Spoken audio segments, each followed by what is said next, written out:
नमस्कार, जनता की आवाज में आपका स्वागत है और मैं हूं आपके साथ कल्पना तिवारी। आज बात करेंगे शिक्षा की। कहते हैं पढ़ेगा इंडिया तो बढ़ेगा इंडिया। स्कूल चले हम, लेकिन पढ़ने के लिए देश में सरकारें लगातार जो प्रयास कर रही हैं वो कितने सार्थक हुए हैं और आने वाले समय में कितने होंगे, यह एक सवाल है। दुनिया की दूसरी सबसे बड़ी हायर एजुकेशन सिस्टम के साथ भारत 7वें नंबर पर है, जबकि दुनिया में 30वें नंबर पर। आज नई शिक्षा प्रणाली से आधुनिक तकनीकियों के प्रयोग ने भी शिक्षा को एक नई दिशा दी है। इसके बावजूद विदिशा जिले में स्कूलों की हालत जर्जर है और दयनीय है, जो हमारी इस रिपोर्ट में उजागर हो रही है। तो आइए पहले देखते हैं विदिशा से संवाददाता सोनू नामदेव की रिपोर्ट। सरकारी स्कूलों की खस्ता हालत, धरातलीय दावे वर्सेस कागजी रिपोर्ट। खुले आसमान में पढ़ते बच्चे, छत टपक रही क्लासरूम में पानी, शौचालय को बनाया लाइब्रेरी, टूटी कुर्सियां, फटे कुशन, स्कूल का गेट बंद, गंदे पानी के बीच निकलने की मजबूरी, कागजों में बेहतर शिक्षा, धरातल पर जर्जर हकीकत। बारिश में क्लास होती ही नहीं, किताबें गीली हो जाती हैं, बैठने के लिए भी नहीं इंतजाम। शिक्षा की गुणवत्ता सुधारने के लिए सरकार द्वारा करोड़ों रुपए खर्च किया जा रहा है। इसके बाद भी हालात है कि सुधरने का नाम ही नहीं ले रहे। कहीं स्कूल भवन जर्जर है तो कहीं शिक्षकों का टोटा। ऐसे में कैसे बच्चों का भविष्य संवरेगा? स्क्रीन पर आप जो तस्वीर देख पा रहे हैं वो विदिशा के सरकारी स्कूल की है, जहां सरकारी स्कूलों की खस्ता हालत के चलते पढ़ाई के लिए बच्चों को खुले आसमान के नीचे ठिकाना बनाना पड़ रहा है। जिले के कई सरकारी स्कूलों की हालत चिंताजनक है। छतें टपकती हैं, दीवारें दरक चुकी है, तो बच्चे पेड़ के नीचे बैठकर पढ़ने को मजबूर है। कुछ जगहों पर तो शौचालय को ही लाइब्रेरी बना दिया गया है। विदिशा सांसद और राज्य के पूर्व सीएम शिवराज सिंह चौहान ने प्रदेश के सरकारी स्कूलों को मॉडल आधुनिक स्कूल बनाने का बीड़ा उठाया था। 9200 मॉडल स्कूल को सीएम राइज स्कूलों के नाम से तैयार किया गया था, जो अब जर्जर हालत में है। करीब 1200 से अधिक स्कूल जर्जर हो चुके हैं, छत टपकने का इंतजार कर रही है। करोड़ों रुपए इनके रिनोवेशन के नाम पर खर्च कागजों में हो गए। अब धरातल पर स्थिति किसी हादसे का इंतजार कर रही है, जिससे न केवल छात्रों का भविष्य अंधकार में है, तो वहीं जिम्मेदार भी खूब कागजों में बेहतर कार्य दिखाकर वाहवाही लूट रहे हैं। और कागजों में सीएम राइज मॉडल स्कूल को प्राइवेट से बेहतर के दावे अत्याधुनिक स्कूल होंगे सिर्फ सपने से लग रहे हैं। तनवीर जी, ये ग्राम कौन सा है? चंपाखेड़ी। चंपाखेड़ी में ये स्कूल के ये बच्चे पढ़ रहे हैं, पेड़ के नीचे पढ़ रहे हैं। क्या है पूरा मामला? स्कूल में छेद हो गए हैं सर। 2-5 साल से यहीं पढ़ा रहे हैं चबूतरा पे। शिकायत भी की है स्कूल की 2-4 बार। तो फिर क्या हुआ शिकायत? अभी कुछ आया ही नहीं उसका। बारिश में कैसा पढ़ाई होती है? बारिश में कभी लगता है स्कूल, कभी नहीं लगता है। पानी गिरता है उसमें नहीं लगाते हैं, साफ रहता है मौसम उसमें खोल देते हैं, चबूतरा पे पढ़ाते हैं। स्थानीय ग्रामीणों का आरोप है कि कागजों में करोड़ों रुपए रेनोवेशन के नाम पर दिखाए गए, लेकिन जमीनी हालत जस की तस है। टपकती छत और टूटी कुर्सियां, यही सच्चाई है। ग्रामवासी कहते हैं कि ये मॉडल स्कूल अब मौत मातम का इंतजार कर रहे हैं। अभी हम विदिशा जिले के एक ऐसे ग्रामीण क्षेत्र में खड़े हुए हैं, जो कि ग्रामीण क्षेत्र है प्राथमिक शाला चंपाखेड़ी। यहाँ के स्कूल की हालत एकदम जर्जर हालत है। यहाँ के जो बच्चे हैं, जो नौनिहाल बच्चे हैं, जिनकी पढ़ाई पर कितना असर पड़ता होगा, वो कहाँ और कैसे पढ़ते होंगे, ये तो तस्वीरों में देखने से अंदाजा लगाया जा सकता है कि एक पेड़ के नीचे, खुले आसमान के नीचे बच्चों को शिक्षा अर्जित करते हुए टीचर यहाँ मौजूद हैं और बच्चों को पेड़ के नीचे पढ़ाई करते हुए दिखाई दे रहे हैं। अब कैसे बच्चे आगे बढ़ेंगे, कैसे शिक्षा का एक स्तर आगे बढ़ेगा? हालांकि अगर देखा जाए तो प्रदेश सरकार शिक्षा के क्षेत्र में इतने योजनाएं संचालित कर रही है, इतने बढ़ावा दे रही है, लेकिन ग्रामीण क्षेत्रों में अगर देखा जाए तो शिक्षा का स्तर नीचे गिरता नजर आ रहा है। इसीलिए स्कूलों में बच्चों का ग्राफ एकदम कम होता नजर आ रहा है। शिकायतकर्ता कह रहे हैं कि जब स्कूलों में छतें टपक रही थी, तब भी कागजी रिपोर्टों में सब कुछ ठीक दिखाया गया और जिम्मेदार अधिकारियों का दावा है कि सब ठीक है। स्कूल के स्टूडेंट्स कहते हैं कि कभी हम पेड़ के नीचे पढ़ते हैं, कभी स्कूल बंद रहता है, ऐसा बार बार होता है। अनुष्का जाटव। अनुष्का, ये ग्राम कौन सा है? एक औदिया। ये स्कूल की जर्जर स्थिति, आप बाहर बैठ के पढ़ रही है पेड़ के नीचे, क्या सर क्योंकि हमारा स्कूल टूटा हुआ है और हमें बच्चों को परेशानी होती है, पानी गिरता है बारिश के समय और वो स्कूल अंदर से भी टूटा हुआ है, इसलिए हम बाहर बैठ के पढ़ते हैं। धूप में बैठना पड़ता है, पेड़ है इसलिए हम नहीं बैठ पाते हैं यहाँ पे। तो बारिश का समय चल रहा है, आप इमली का पेड़ है, ये अगर गिर जाए कुछ हो जाए सर हम वो टीन सेट में चले जाते हैं, पर उसमें भी गर्मी लगती है तो बाहर आ जाते हैं। क्या नाम है? रहनुमा खान। कौन सा गाँव है? कोदिया। आप स्कूल के अंदर क्यों नहीं पढ़ते? सर क्योंकि स्कूल टूट रहा है और स्कूल की स्थिति ऐसी है कि वहाँ पर अगर बच्चे बैठेंगे तो गिर सकते हैं, स्कूल गिर सकता है, बच्चों को चोट आ सकती है। तो ऐसे बाहर ही पढ़ना पड़ता है? Yes sir. और कहीं जगह नहीं है सर? सर वहाँ पर टीन शेड में पढ़ते हैं, अगर पानी वानी आता है तो यहाँ बाहर पढ़ाई करने में कोई प्रभावित कोई दिक्कत आती है क्या? No sir. क्या नाम है? हर्षित पाल। कहाँ रहते हो? इधर ही रहते हैं, चंपाखेड़ी में। अपना ये स्कूल कहाँ पे है? उधर है, वो टूटा है इसलिए हम क्यों नहीं पढ़ते? डर लगता है गिर जाएगा। कहाँ पढ़ते हो फिर? इधर ही बैठे नींद के नीचे। कितनी सालों से देख रहे हो? 3-4 सालों। पानी गिरता है तो कहाँ जाती हो? सर घर चले जाते हैं। क्या चाहती हो आप? सर हमारा स्कूल बन जाए। शिक्षक भी इससे परेशान हैं। कहते हैं कई जगहों पर शौचालय को लाइब्रेरी बना दिया गया, बच्चों के लिए सुरक्षित जगह नहीं बची। बिल्डिंग क्षतिग्रस्त है, उसमें बैठा नहीं सकते बच्चों को, ऊपर से भी निर्देश है बच्चों को नहीं बैठाएंगे, तो हम ये मैदान में बैठा लेते हैं। बगल में एक कमरा लिए हुए किराए से, टीन शेड बना है, तो उसमें गर्मी लगती है, इस कारण से यहाँ मैदान में बैठा लेते हैं, बारिश में उसी में बैठाते हैं। लगभग ऐसे कितना समय हो, कितनी साल हो गए जो कि क्षतिग्रस्त पड़ा हुआ है? मैं अभी 2 साल से यहाँ आया हूँ, मुझे तो ऐसा ही मिला है ये स्कूल, इससे पहले से भी ऐसे ही बता रहे हैं, इसी तरीके का है। अधिकारी वगैरह कोई देखने नहीं आते क्या? अधिकारी आते हैं, कल ही आए थे जन शिक्षक महोदय, तो उन मतलब फोटो खींच के ले गए, बार बार उनसे ही बोल रहे हैं, सारे लोगों के संपर्क में है जी। पढ़ाई वगैरह प्रभावित नहीं होती? खुले आसमान के नीचे आप पढ़ाई करवा रहे हैं बच्चे? पढ़ाई बिल्कुल प्रभावित नहीं, बच्चे छाए, बच्ची हवा आती है, सब कुछ खूब आनंद आता है, पढ़ाने में कोई दिक्कत नहीं आ रही। क्या स्कूल के हालात जिला शिक्षा अधिकारी के संज्ञान में है क्या?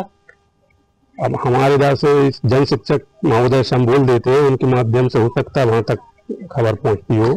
जिम्मेदार इस मामले से पल्ला झाड़ते नजर आए। डीपीसी का कहना है कि शिकायतें मिली हैं, जिम्मेदार इस मामले से पल्ला झाड़ते नजर आ रहे हैं। डीपीसी का कहना है कि शिकायतें मिली है, हम इस मामले की जांच कर रहे हैं और आवश्यक कदम उठाएंगे। एक भी स्कूल पेड़ के नीचे नहीं लग रहा है। हमारे कुछ विद्यालयों का निजी विभाग का भवन जरूर नहीं है, लेकिन वो किसी न किसी या तो शासकीय भवन में चल रहे हैं अथवा किराए के भवन में चल रहे हैं। जिले में कोई भी विद्यालय पेड़ के नीचे नहीं लग रहा है। अगर कोई भी ऐसा विद्यालय संज्ञान में आप यदि लाते हैं तो हम उसको देखेंगे, क्योंकि हमारी जानकारी के अनुसार सारे विद्यालय किसी न किसी निजी किराए के या किसी न किसी शासकीय भवन में चल रहे हैं। ये कहाँ की बात है, ये हम इसको दिखवा लेंगे, इसकी जांच करवा लेंगे, ऐसा क्यों किया जा रहा है, शौचालय में कॉपी किताब कहाँ पे रखी है, अगर आप उसको संज्ञान में लाएंगे तो उसकी जांच करवा करके ध्वस्त करने के लिए हमारे लगभग 297 विद्यालय चिन्हित किए थे, जिनके ध्वस्तीकरण के आदेश कलेक्टर महोदय के द्वारा हो गए। 200 से अधिक विद्यालयों का ध्वस्तीकरण भी हो गया है, बाकी का ध्वस्तीकरण जो खतरनाक स्थिति में थे वो किया जा रहा है। दूसरा जो है 1145 हमारे विद्यालय पूरे जिले में सर्वे करवा करके चिन्हित किए गए, जिनमें मरम्मत की आवश्यकता है, जिसके प्रस्ताव हमने राज्य शिक्षा केंद्र भोपाल को भेजे हुए हैं। वहाँ से हमें 98 विद्यालयों की मरम्मत की स्वीकृति ही प्राप्त हो गई है और उनका मरम्मत का कार्य किया जा रहा है। शेष विद्यालयों की स्वीकृति जैसे जैसे मिलती जाएगी उनकी मरम्मत हो जाएगी। पर मैं एक बार फिर से दोहरा रहा हूँ कि हमारा कोई भी विद्यालय पेड़ के नीचे नहीं लग रहा है, खुले मैदान में नहीं लग रहा है, या तो वो किसी सरकारी भवन में लग रहा है, आंगनबाड़ी में, पंचायत भवन में, या वहाँ पर अगर कोई भी शासकीय भवन उपलब्ध नहीं है तो फिर हमने किराए के भवन गांव में जो भी उपलब्ध हुआ है उसके अनुसार व्यवस्था करवाई गई है। स्वाभाविक रूप से बड़ी संख्या इस प्रदेश में शासकीय स्कूल में पढ़ने वाले बच्चों की भवनों की है, और आप ये जानते हैं कि भवन की अपनी एक आयु रहती है, समय के साथ उनको परिवर्तन करने की आवश्यकता रहती है। पिछले महीने हम लोगों ने मध्य प्रदेश में सैकड़ों स्कूलों के भवन, अतिरिक्त कक्ष, इसके अंदर राशि जारी की है। इस हफ्ते भी हम लोग उस पर काम कर रहे हैं, विदिशा जिला भी उसमें शामिल है, जिसको कक्षों के माध्यम से, भवनों के माध्यम से पैसा मिलने वाला है। हम लोग शासकीय स्कूलों के उन्नयन पर भी हम काम कर रहे हैं। पिछले 4 वर्षों से उन्नयन की जो प्रक्रिया रुकी हुई थी, मिडिल स्कूल को हाई स्कूल बनाना, हाई स्कूल को हाई सेकेंडरी बनाना, उस प्रक्रिया को भी हम दोबारा से चालू करने जा रहे हैं। माननीय मुख्यमंत्री जी ने स्कूल एजुकेशन सशक्त हो, बच्चों को बेहतर सुविधा मिले, बच्चों को बेहतर शिक्षा की एक जो हमारी पद्धति है उनके पास तक पहुंचे, इस पर उनका पूरा फोकस है। लगातार हम उस पर काम कर रहे हैं। अभिभावक और शिक्षक बच्चों की सुरक्षा को लेकर चिंतित हैं। हालात बेहतर हो यह मांग की जा रही है। वे चाहते हैं कि जो रेनोवेशन के पैसे आए हैं उनका असर कक्षा कक्ष में दिखे। विदिशा से संवाददाता सोनू नामदेव की रिपोर्ट। जैसा कि अभी आपने रिपोर्ट में देखा कि विदिशा जिले के स्कूल की जो हालत है कितने दयनीय है। वहां के जो बच्चे हैं वो मांग कर रहे हैं कि हमारा जो भवन है वो बनवा दीजिए, क्योंकि बारिश के समय पर उन्हें पढ़ाई उनकी बंद हो जाती है, उनकी किताबें भीग जाती हैं। लेकिन उसके बाद भी जो वहां के जिम्मेदार अधिकारी हैं वो चुप्पी साधे बैठे हैं, पल्ला झाड़ते नजर आ रहे हैं। यहाँ पर आप तस्वीरों में देख सकते हैं किस तरीके से जो बच्चे हैं वो खुले आसमान में बैठकर पढ़ाई कर रहे हैं। वहां के जो भवन है वो कितने जर्जर हालात में है। हमारे साथ ज्यादा बातचीत के लिए हमारे साथ मोहित रघुवंशी, कांग्रेस जिला अध्यक्ष, जुड़ चुके हैं। जी मोहित जी, बहुत बहुत स्वागत है आपका। मोहित जी, यहाँ पर जो विदिशा जिले में स्कूल की हालात हैं जो काफी दयनीय है, ये मामला आपके संज्ञान में है? जी, पूरे विदिशा जिले के पहले भी ये मामला उठा चुके हैं। जनप्रतिनिधि इस पर कोई ध्यान नहीं दे रहे हैं। मेरा उनसे भी कहना है कि आपकी सांसद निधि, विधायक निधि सरकार पे पैसा नहीं है। अगर स्कूल बनाने के लिए पैसे नहीं है तो सांसद विधायक निधि से एक कमरे तो बनवाए जा सकते हैं। अप्रिय घटना न घटे बच्चों के साथ। जर्जर स्कूलों की बिल्डिंगों में बच्चे पढ़ रहे हैं, कहीं बच्चे खत्म हो गए तो जनप्रतिनिधि अपने पल्ले झाड़ते हैं। जनप्रतिनिधि का कर्तव्य होता है कि स्कूलों में जाना चाहिए, बिल्कुल प्रतियोगिताएं होना चाहिए, हालत भी देखना चाहिए कि बच्चे हमारे किस स्थिति में है, टीचर क्या कर रहे हैं, वहाँ की क्या स्थिति है। पढ़ाई तरफ भारतीय जनता पार्टी के जनप्रतिनिधि का कोई ध्यान नहीं है।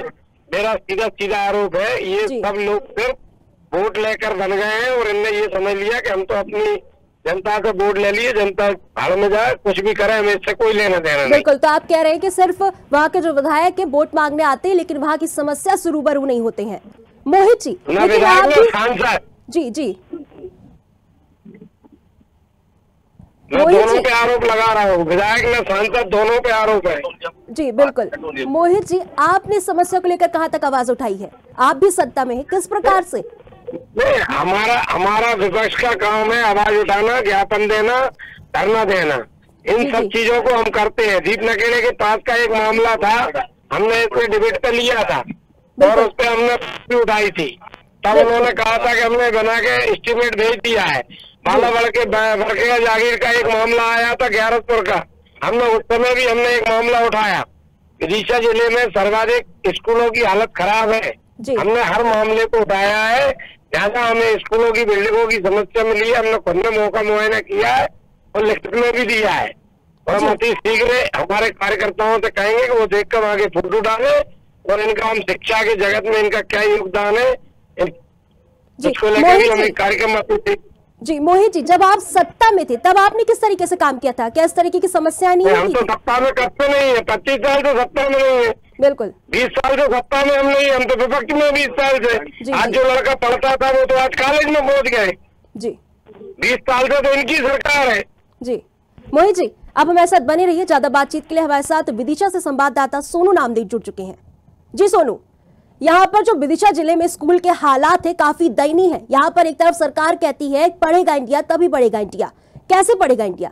वहाँ के जो भवन है काफी जर्जर हालात में है।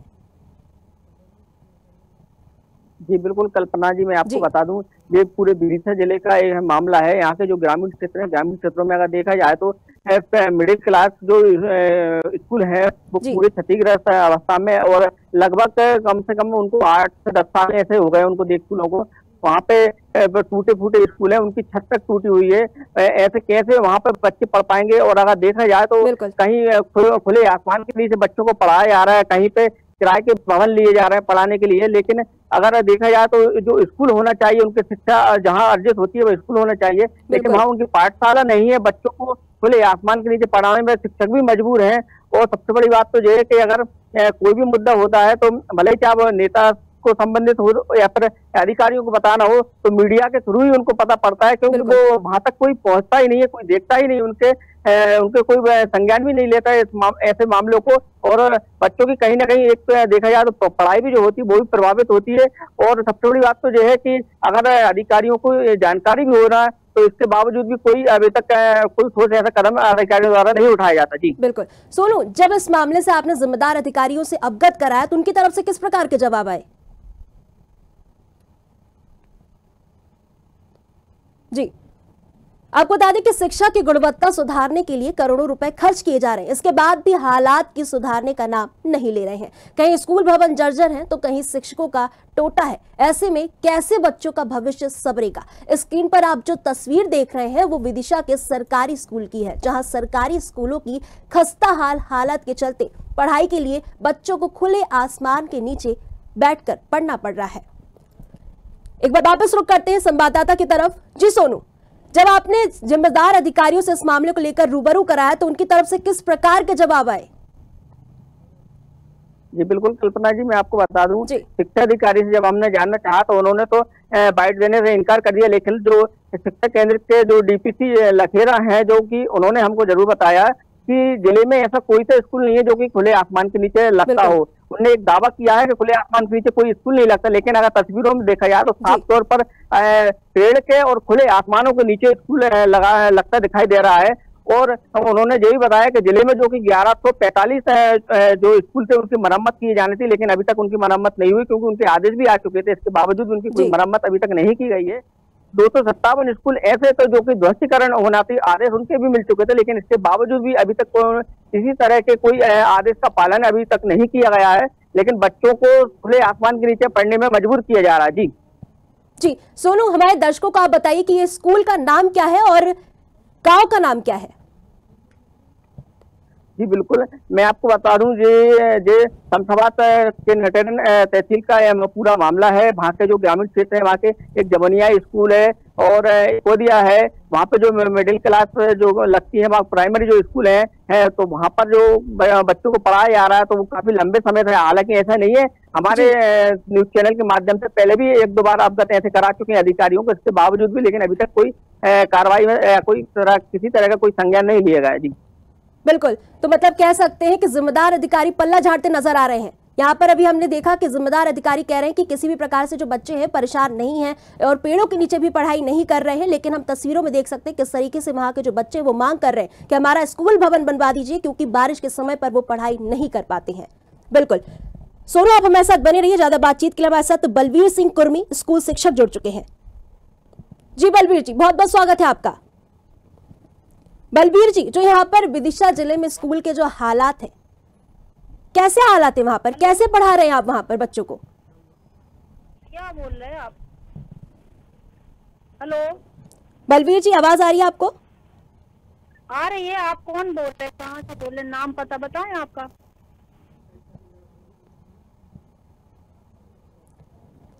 आपको बता दें कि तो विदिशा जिले के जो हालात है स्कूलों के वो काफी दयनीय है। वहाँ के जो बच्चे हैं वो परेशान हैं, क्योंकि बारिश के समय पर वहाँ पर पढ़ाई बंद हो जाती है। बच्चों की जो किताबें हैं वो भीग जाती हैं और करोड़ों रुपए जो है वो खर्च तो कर रहे हैं, लेकिन इसके बाद भी जो यहाँ के हालात हैं वो सुधरने का नाम नहीं ले रहे हैं। कहीं स्कूल भवन जर्जर हैं तो कहीं शिक्षकों का टोटा है। ऐसे में कैसे बच्चों का भविष्य संवरेगा? एक बार वापस रुक करते संवाददाता की तरफ, सोनू नामदेव जी सोनू, तो यहाँ पर जो ग्रामीण है, अभिभावक, उन्होंने कहां तक इस मामले को लेकर शिकायत की है?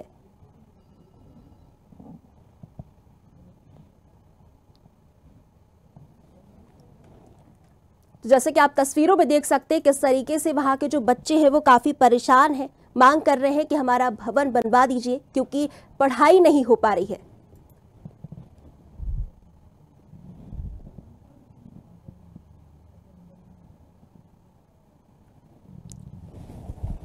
जी एक बार वापस रुक कर लेते हैं। मोहित रघुवंशी, कांग्रेस जिला अध्यक्ष। जी मोहित जी,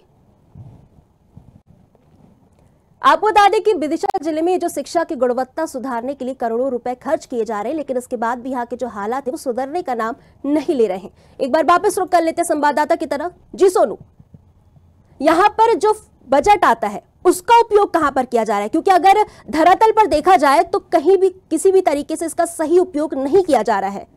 क्या जनप्रतिनिधि और अधिकारी मिल बांट कर खा रहे हैं? जी बिल्कुल सही बात है। बजट आता है यहाँ का, लेकिन बजट कहाँ जाता है और कहाँ बजट को लगाया जाता है ये तो अभी समय से परे है। क्योंकि जब कभी भी अगर अधिकारियों के पास पहुंचते हैं, हम जाते हैं उनसे बजट के बारे में जानकारी लेते हैं, तो उनका साफ तौर पर कहना है कि अभी हमारे पास इस तरह का कोई बजट नहीं आया है। लेकिन अगर देखा जाए तो हर साल मेंटेनेंस के लिए, स्कूलों के मेंटेनेंस के लिए बजट भी आता है और उनके सुधार करने के लिए बाकायदा पूरी राशि दी जाती है। इसके बावजूद भी कोई इस तरह की कोई कार्रवाई अभी तक नहीं की जाती है, ना ही कोई स्कूलों में कोई सुधार किया जाता है। बस अगर देखा जाए तो कहीं ना कहीं एक अधिकारियों का भी जो ढीला रवैया होता है, वो ढीले रवैये के कारण ही ना तो स्कूल को सुधार हो पाता है, ना ही देखा जाए तो बच्चों की पढ़ाई प्रभावित होती है। और वहाँ के जो टीचर जो होते हैं वो भी कहीं ना कहीं उनके खिलाफ में, उनके अधिकारियों के खिलाफ में आवाज नहीं उठा पाते, क्योंकि उनके ऊपर भी एक दबाव सा बना रहता है। सिर्फ बस वो एक शिकायती आवेदन ही उनको कर सकते हैं बस। जी सोनू, वहां जो स्कूल शिक्षा विभाग के मंत्री हैं उदय प्रताप सिंह, क्या उनको इस मामले से रूबरू कराया गया या उनके संज्ञान में ये मामला है? बिल्कुल जी बिल्कुल, मैं आपको बता दूं, विदिशा एक कार्यक्रम में मंत्री जी आए हुए थे, जो शिक्षा मंत्री थे, उनको हमने इस बात को अवगत कराया। लेकिन उन्होंने भी बताया कि बजट भी आता है स्कूलों को सुधार के लिए और उनको सुधार करने के लिए अधिकारियों को भी अवगत कराया जाता, लेकिन अभी तक कोई ऐसा कार्य नहीं किया जाता है। सिर्फ वो भी सिर्फ आश्वासन ही एक मंत्री द्वारा दिया गया है। लेकिन अगर देखा जाए तो स्कूलों की इतनी बेकार हालत है कि फूटे फूटे खंडर जैसे स्कूल हैं। और सबसे बड़ी बात तो ये है कि जब स्कूल इतनी खंडन है तो वहाँ पे जो टीचरों का जो एक ऑफिस होना चाहिए था, तो वो आप तस्वीरों में साफ दिखा जा सकता है कि ऑफिस तक एक बालक शौचालय जो है उसके अंदर ऑफिस बना हुआ है, जो कि सर जो मैडम ऑफिस में बैठते हैं वो एक शौचालय के अंदर बैठकर वहाँ पे अपनी पूरी गतिविधियां चलाते हैं। जी सोनू, ग्रामीणों का जो आक्रोश है वो कभी जिला स्तर पर देखने को मिला समस्या को लेकर? कभी उन्होंने कोई जन आंदोलन वगैरह किया? जी बिल्कुल, सिर्फ ग्रामीण एक शिकायती आवेदन ही दे पाते हैं और कोई अधिकारी आता है तो उनको भी सिर्फ अवगत करा पाते हैं, लेकिन उनके हाथ में नहीं है, क्योंकि अधिकारी जब तक नहीं चाहेंगे जब तक कोई कार्य नहीं हो पाता। जी अभी सोनू, हमारी कांग्रेस जिला अध्यक्ष से भी बात हुई थी, उन्होंने भी बताया कि वो सीधा सीधा भाजपा पर आरोप लगा रहे हैं कि वो सिर्फ वोट मांगने आते हैं, लेकिन वहां पर किसी भी प्रकार का कोई काम नहीं करते हैं, ना ही कोई कार्रवाई करते हैं। जी बिल्कुल कल्पना जी, मैं बता दूं कि जो अधिकारी हो या फिर नेतागण हो, उनको अवगत मीडिया द्वारा ही कराया जाता है, क्योंकि धरातल पर कभी कोई अधिकारी या कोई नेता वहाँ पहुंचता ही नहीं है। बाई चांस अगर कभी कोई नेता वहाँ पहुंच भी जाता है, उनको भी एक आश्वासन दिया जाता है। जैसे अधिकारी एक उनका जो एक ढीला रवैया होता है, तो आश्वासन देने के बाद वो सारे मामले जो होते हैं वो सिर्फ कागजों में ही पूरे हो जाते हैं। जी सोनू, आपने वहाँ के शिक्षक या छात्रों से बात करी? जी बिल्कुल, वहाँ पे जो शिक्षक हैं उनसे भी हमने बात की है। उनका भी साफ तौर पर कहना है कि लंबे समय से हम ऐसे ही उनको खुले आसमान के नीचे पढ़ाई करा रहे हैं, क्योंकि जब बारिश होती है तो कहीं ना कहीं या तो उनकी छुट्टी कर दी जाती है या फिर हमें कोई अगर भवन किराए का होता है तो उसमें हम पढ़ा लेते हैं। और सोनू, एक बार फिर से हमारे दर्शकों को बताइए कि किन किन स्कूलों के जो हालात है वो दयनीय है, जरा विस्तार से बताइए। समसवाद क्षेत्र के जो कि नटेरन का क्षेत्र है, वहाँ पे जो ग्रामीण स्कूल है, एक जमनियाई है, जो कि उस स्कूल की भी बहुत दयनीय हालत है। वहाँ पे भी एक किराए के भवन में स्कूल को लगाया जाता है, लेकिन अगर जब हम वहाँ पहुंचे थे उस समय स्कूल टोटल बंद था, क्योंकि लंबे समय से वहाँ टीचर पहुंचे नहीं थे। वहाँ पे जो प्रभारी एक मैडम थी, उनको दूसरी जगह उनको नियुक्त किया गया था, और वहाँ पे स्कूल कहीं ना कहीं वो देखा जाए तो काफी लंबे समय से बंद पाया गया। और भाई जब एकोदिया के ग्राम पहुंचे तो वहाँ पे भी हमने देखा तो खुले आसमान के नीचे ही स्कूल लगाया गया है, जो कि पेड़ के नीचे उसको स्कूल लंबे समय से संचालित किया जा रहा है। बगल में एक इतना गहरा कुआं है, कुएं के बगल में स्कूल को लगाया जा रहा है। कभी अगर कोई घटना भी घट जाए तो उसके जिम्मेदार कौन होगा? जी सोनू, आपके पास वापस लौटेंगे। एक बार ज्यादा बातचीत के लिए हमारे साथ एसपी सिंह जाटव, जिला शिक्षा अधिकारी, जुड़ चुके हैं। जी एसपी जी, बहुत बहुत स्वागत है आपका। एसपी जी, यहाँ पर जो जिला विदिशा में जो शिक्षा के जो हालात है वो काफी दयनीय है। यहाँ पर जो स्कूलों के जो हालात है, जर्जर भवन है, यहाँ पर बच्चे खुले आसमान में पढ़ रहे हैं। ये जो मामला है आपके संज्ञान में है? जी, खुले आसमान में ही पढ़ते हैं बच्चे। जी, तो आपने समस्या के लिए कहाँ तक आवाज उठाई? क्या प्रयास किया आपने सुधारने के लिए?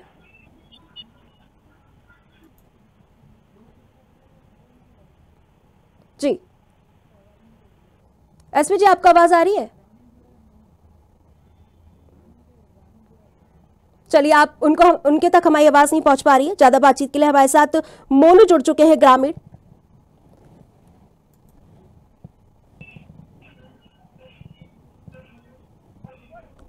काफी दिनों से स्कूल टूटा हुआ है। जी मोनू जी, यहाँ पर जो विदिशा जिले में स्कूल के जो हालात है काफी जर्जर है। जी, हमारा गांव चंपा खेड़ी है मैडम। किन किन समस्याओं से जूझना पड़ रहा है वहाँ के छात्रों को? वो छात्रों को बहुत समस्या आती है, पानी गिरने लगता है तो इधर उधर भागते हैं बारिश में, और खुली जगह में एक चबूतरा है हीरामन बाबा को, उस पे पढ़ते हैं। जी, तो आपने समस्या को लेकर कहाँ तक आवाज उठाई?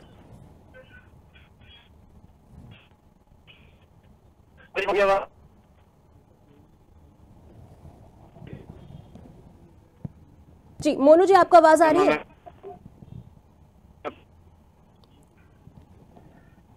आवाज मीडिया वाले दोनों से बोला था, सबसे बोल लिया, और अब जो बोलना जगह चाहिए ज्यादा, हम गांव वाले जो उसी जगह पे बन जाने। जब आपने वहां पर शिकायत करी तो उनकी तरफ से किस प्रकार के जवाब आए? अभी कुछ जवाब नहीं आया मैडम जी। जी, अब आपका अगला कदम क्या है अगर इस पर कोई कार्रवाई नहीं होती है तो?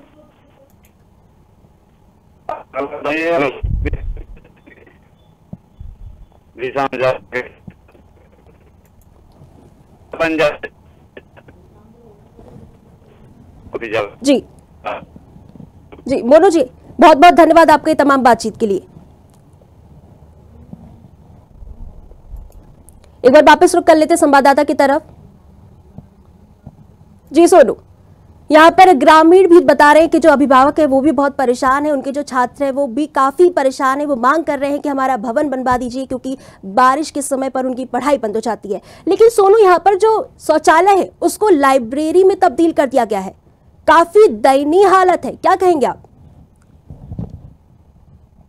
जी बिल्कुल कल्पना जी, सरकार की अगर बात करें तो सरकार कितने दावे करती है और कितनी योजनाएं संचालित करती है शिक्षा के क्षेत्र में, लेकिन अगर धरातल पर अगर देखा जाए तो कितनी दयनीय हालत है वहाँ के स्कूलों की। और मतलब एक शौचालय में अगर लाइब्रेरी जो कि उनका टीचरों का ऑफिस बना हुआ है तो एक बहुत बड़ी एक दुर्भाग्य वाली बात कही जाएगी शिक्षा के क्षेत्र में। लेकिन इस ओर जो जनप्रतिनिधि होते हैं वो कभी गंभीरता नहीं लेते, किसी तरह कोई संज्ञान में नहीं लेना चाहते।